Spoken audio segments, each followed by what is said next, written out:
Halo semuanya, welcome back to my YouTube channel. Please like, subscribe, and comment. Jadi, minggu lalu kita udah sharing-sharing nih tips and trick yang aku dapetin selama aku kuliah di UI kan, gimana cara survive and thrive.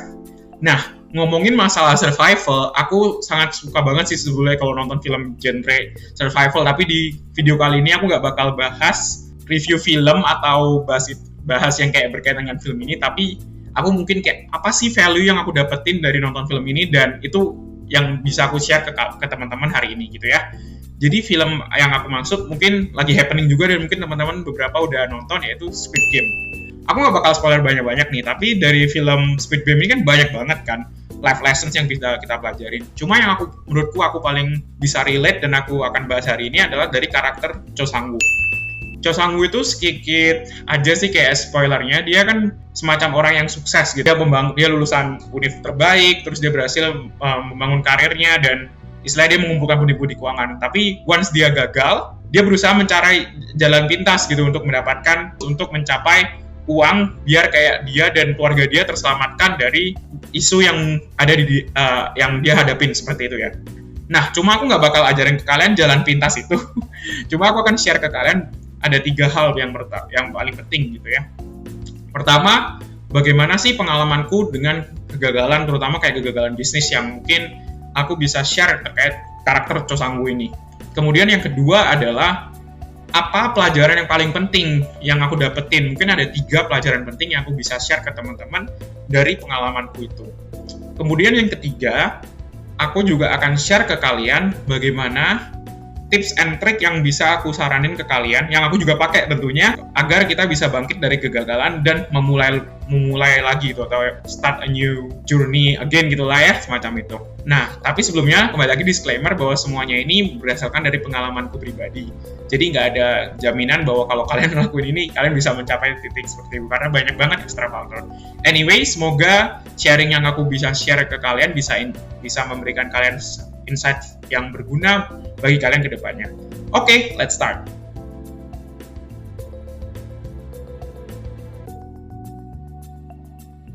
Jadi bagaimana sih pengalamanku dengan kegagalan gitu ya? Aku mungkin sebelumnya ngasih konteks dulu bahwa aku mulai bisnis itu mulai muda banget, yaitu mulai SD. Aku pertama kali jualan es kiko, itu kecil-kecilan sih. Aku masih ingat aku beli 5.000 dapat 10 es kiko, aku jual 100.000 gitu kan. Jadi aku dapat 10.000 dapat revenue 10.000, dapat profit 5.000 gitu ya, dapat untung 5.000. Itu aku masih ingat banget. Terus SMP, orang tuaku ngasih aku modal 500.000 di hari ulang tahunku di tahun 2013. Jadi aku itu aku yang benar-benar merasa kayak ini aku mulai my entrepreneurship journey gitu. Itu 8 tahunan ya berarti kalau sampai sekarang gitu. Pertama kali aku jualan jadi reseller maici, keripik-keripik pedes itu ya, terus jualan browniesnya tanteku dan macam-macam. Sampai kuliah pun aku juga akhirnya jualan keripik pisang dan berbagai macam snack. Dari modal yang aku kumpulin, aku berhasil memulai my entrepreneurship journey, tapi juga yang menurutku, aku juga mendapatkan banyak banget kegagalan yang berharga. Hah? Kok kegagalan yang berharga sih? Karena menurutku, kita itu kayak, ada yang ngomong kan, habiskan jatah gagal kalian selama lagi muda. Itu kayak aku udah sering ngomong sih kayaknya di sini, kayak udah beberapa kali. Tapi itu benar banget, dan itu yang juga konsep yang aku terapin sekarang, yang aku mau share ke teman-teman juga gitu. Jadi kalau pas kuliah, ada 3 cerita yang aku mau share ke kalian. Mungkin pertama dari pengalamanku yang mungkin gak banyak orang yang tahu, karena ini kayak bisnisku yang kayak paling cepat gitu ya, cuma 3 minggu. Aku sama salah satu partnerku, teman kuliahku, kita bikin bisnis es kepal di sekitar bulan Ramadan tahun 2018. Di situ kayak lagi tren banget kan, es kepal Milo gitu-gitu kan. Kayak akhirnya kita ngikutin tren gitu, berusaha. Akhirnya, tapi dalam 3 minggu benar-benar bangkrut gitu, gagal. Nah, kok bisa sih Rio, kayak lu 3 minggu bisnis apaan kok bisa langsung gagal? Jadi karena ada banyak faktor sih, cuma menurutku yang paling penting adalah pertama, kayak kita itu secara internal, aku dan partnerku itu kita mungkin selain beda working styles, kita juga beda kayak dalam visi misi. Karena kita kan cepet-cepet kan, karena kita ngikutin, oh yaudah nih udah rame nih, kita juga ikut buat dong. Jadi kayak yang kedua juga kita cuma ikut-ikutan doang. Jadi kita nggak punya pendirian itu, apa sih tujuan kita bikin bisnis gitu. Why-nya nggak ada, cuma mau iseng-iseng doang gitu. Akhirnya juga fail iseng-iseng. Dan yang ketiga juga ada faktor eksternal yang sangat besar di lingkungan Depok waktu itu, karena kayak banyak hal di belakang layar gitu, kita harus bayar ini itu ke orang-orang yang ada di sekitar sana supaya bisnis kita berjalan. Dan dari biaya itu kita pikir-pikir kalau seterusnya ternyata nggak menguntungkan. Akhirnya dalam 3 minggu, nggak nyampe 1 bulan, pokoknya kita shut down the business. Itu pengalaman pertamaku.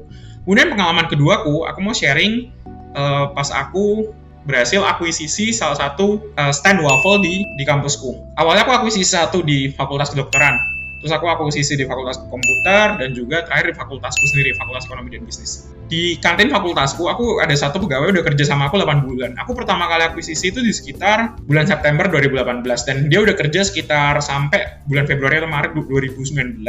Mbak-mbaknya ini yang jaga stand ini, aku udah percaya banget kan. Jadi kayak ya biasanya kita emang laporan tiap minggu. Pas itu mbaknya tiba-tiba nggak masuk gitu kan. Katanya izin sakit awalnya, ternyata kayak minggu depannya juga nggak masuk lagi. Ternyata dia bawa kabur uang jualannya.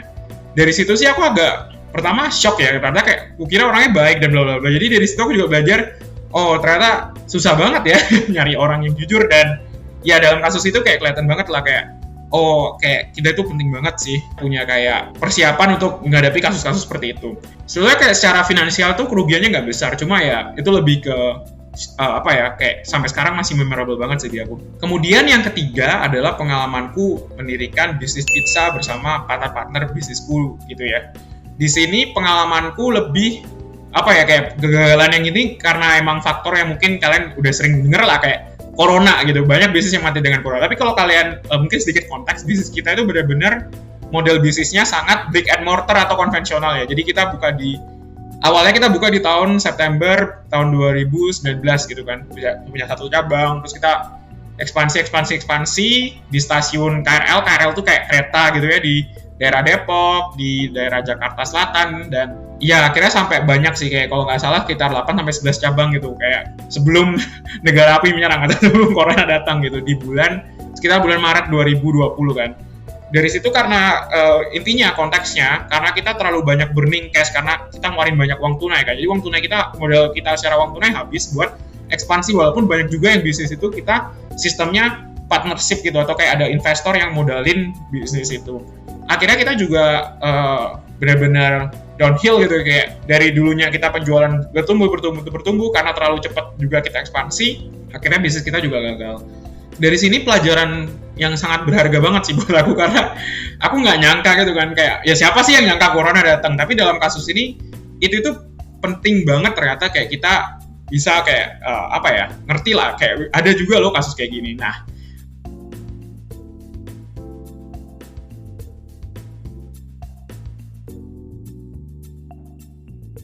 oke, kita langsung masuk ke bagian kedua. Apa aja sih Rio pelajaran berharga lu alamin gitu ya sampai sekarang dari kisahku 8 tahun meneliti bisnis. Nah, mungkin yang pelajaran paling pertama yang paling berharga menurutku adalah people is the greatest asset. Itu benar. Kayak orang itu adalah aset terbesar kita. Aku yakin sih teman-teman, kayak banyak yang bisnis bilang kayak, oh kalian harus punya talenta terbaik gitu. Atau itu benar banget gitu loh. Nggak cuma kalau produk kalian bagus tapi nggak ada orang yang bisa walaupun kayak mungkin bisa ya bisnis sendiri, tapi jarang kan gitu. Ya intinya kayak konteksnya kita kalau bisnis bareng-bareng, intinya orang yang kerja sama kita itu sangat penting banget teman-teman. Itu yang pertama.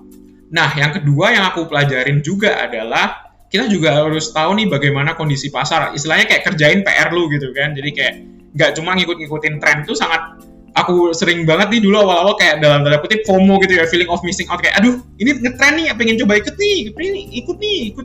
Jangan cuma jadi follower teman-teman. Itu sih ya pelajaran yang aku paling berharga. Dan yang ketiga adalah kita harus selalu adaptif gitu, dalam artian kalau ada kondisi-kondisi yang eksternal yang nggak bisa kita kontrol, gimana caranya kita bisa nyesuaiin bisnis kita atau bahkan diri kita sendiri itu terhadap perubahan yang ada. Seperti itu teman-teman.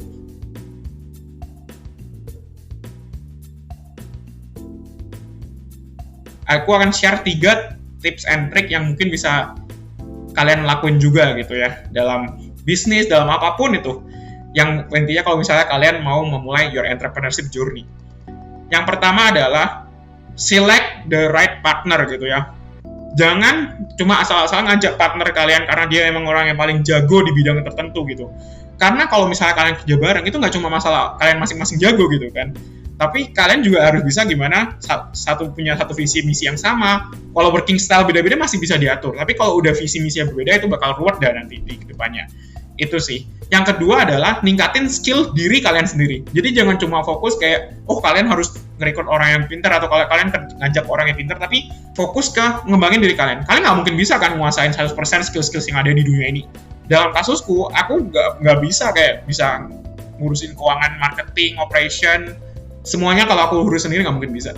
Tapi yang bisa kalian lakuin, kalian bisa ningkatin skills yang kalian merasa, oh kayaknya aku suka pertama, dan kedua skills ini kepake kalau misalnya aku mau bisnis atau apapun itu yang kalian mau kerja. Misalnya kalau kalian di tempat kalian kerja di perusahaan apapun, atau kalian sekarang kuliah, skills apa sih yang paling penting? Mungkin kayak skills research, skills networking, skills public speaking, skills ngomong dan lain-lain. Itu fokus ke situ dan ngembangin skills diri kalian sendiri. Itu yang kedua. Dan yang ketiga adalah always prepare for the worst case scenario. Prepare your contingency plan. Contingency plan itu apa sih? Nah, mungkin kalau di film Squid Game gitu ya, kayak sedikit ngasih referral lagi ke film Squid Game, sebenarnya yang Sang-woo lakuin itu banyak banget dia ngelakuin contingency plan, teman-teman. Tapi dalam artian mungkin kayak aku nggak mau spoiler BW, tapi kayak dia kan baru pun ngelakuin kayak banyak hal yang dalam tanda kutip pengkhianatan dan ya gitu-gitulah ya. Tapi kenyataannya itu sangat penting dan dia at the end of the day, walaupun kayak ya nggak mau spoiler juga, tapi akhirnya kan dia berhasil mencapai tujuan dia kan, yaitu dapetin duitnya. Nah, karena dia berhasil mendapatkan tujuannya, jadi tetap tercapai dong. Karena dia selalu udah mikirin kalau terjadi situasi A, aku bakal ngelakuin B. Kalau aku terjadi situasi C, bakal ngelakuin D dan seterusnya. Pokoknya intinya dia selalu mikirin contingency plan dia. Dan itu sih yang penting banget kalau misalnya di bisnis yang aku atau di perusahaanku sekarang pun, kalau misalnya aku lihat kayak ada faktor-faktor apa aja sih yang mungkin terjadi dengan sistem yang aku buat, tentang produk yang aku buat, dan apapun itulah. Intinya kita juga harus jangan cuma stick to one rule atau stick to one system gitu, atau terlalu percaya bahwa ini akan terjadi. Karena kenyataannya hidup nggak semudah itu, teman-teman. Itu sih. Jadi itu mungkin kayak yang bisa aku share ke teman-teman semuanya ya. Jadi mungkin kayak buat edisi spesial Squid Game ini kayak ada beberapa referensi lain ya. Mungkin kayak aku juga mau share ini kayak kalian kalau misalnya tertarik filmnya aja kayak, jadi ini aku kayak agak pisahin dari bagian sebelumnya gitu. Kalau misalnya kalian dari film Squid Game itu juga kayak milih partner yang bener itu juga penting banget, teman-teman. Kayak si Sang-woo itu juga dari awal udah bikin koalisi gitu kan. Dia tahu orang-orang ini punya skill-skill masing-masing dan yang paling penting bisa dalam tanda kutip dipercaya ya, walaupun akhirnya kayak banyak terjadi backstab atau kayak pengkhianatan satu sama lain, tapi itu juga penting banget dalam konteks bisnis. Oke, sharing Kak Rio hari ini udah itu aja, teman-teman. Thank you ya semuanya udah nonton dan sudah dukungan, baik kalian komen di lewat YouTube atau kalian langsung PC ke aku. Aku sangat menghargai kata-kata baik kalian, dan itu yang membuat aku masih semangat terus untuk konten sampai sekarang. Jadi itu aja sharing Kak Rio hari ini. Stay safe and healthy semuanya. Bye-bye.